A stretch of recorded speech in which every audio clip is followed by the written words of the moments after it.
Do you play on controller and want to play more like your favorite pros, Reet, Mero, Painify, and more of these other great controller players?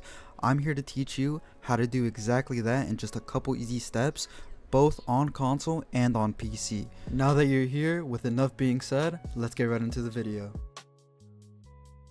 Okay guys, so for the first step of becoming a better controller player, what you want to do is find your optimal settings and keybinds. Having these both optimal are going to allow you to hit faster edits, have better movement, become a better fighter, and overall be a better controller player. Now, the best way to find the perfect sensitivity for you is of course to make your own sensitivity. Not one pro player has the best overall sensitivity for everybody because of course it's all preference. What I would recommend for you guys to play on is to play on this sensitivity right here, 2.0, 2.0, 40, 40, and this gives it a strong foundation for you to tweak your settings to make it slower or faster depending on what you guys want to play on.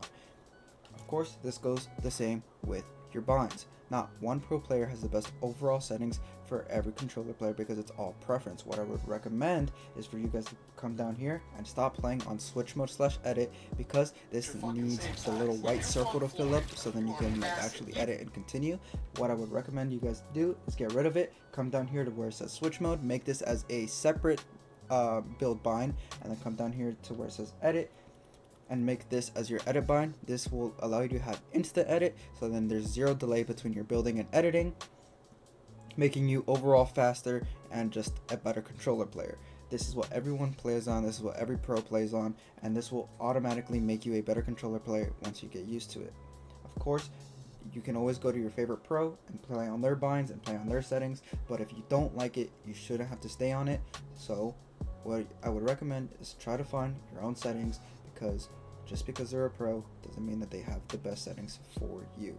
Now let's get on to how is the best way for you to hold your controller. When it comes to playing games, not just Fortnite, there's a lot of ways people hold their controller. This is called standard grip or non-claw. This is right hand claw, this is left hand claw, this is double claw, and what I play on is called spider claw. Basically all it is just that it's one finger for each button. I have a finger on my trigger, on my bumper, and on my face buttons, and I keep my thumbs on my joysticks. I play like this for a while now, and I've had no issue with it. A lot of people are scared of playing claw. Of course, if you're scared of playing claw, you can always play paddles. Paddles is again another great way for you to improve on controller because it allows you to keep your thumbs on your joysticks, so then you can do every movement as fast as possible without having to take your thumb off your joysticks. I wouldn't recommend playing non-claw unless you have super optimal binds, and of course there's no such thing as super optimal binds, so you are gonna have to take your thumb off your joystick for some things. So the better overall option is for you to play claw or paddles. Yes, I play claw just because I don't want to spend $300 on a pro controller, but if you have that type of money, go ahead and buy a pro controller. Depending on what you play on, there's one for Xbox and there's one for PlayStation 5, and of course if you play on PC, you can order one off Scuf Gaming, Battle Beaver, whatever you want. You have endless options, or of course if you are just here to watch the video, you can play keyboard and mouse. But I wouldn't recommend you guys playing non-claw. It holds you back so much, so please switch to claw. I know it takes forever, I know it's scary, you're not going to get carpal tunnel, I promise. Or if you're too scared of playing claw because you think you're going to get carpal tunnel or arthritis, play paddles. I don't have paddles here, but this is where they would go. For the third and final step on how to get better on controller, what you guys need to do is stop playing like you're on keyboard and mouse and start playing more like you're on controller. We as controller players cannot out-mech or out-piece control these keyboard and mouse players, especially when it comes down to fighting, because we're just limited on the amount of actions we can pull off on controller at one time.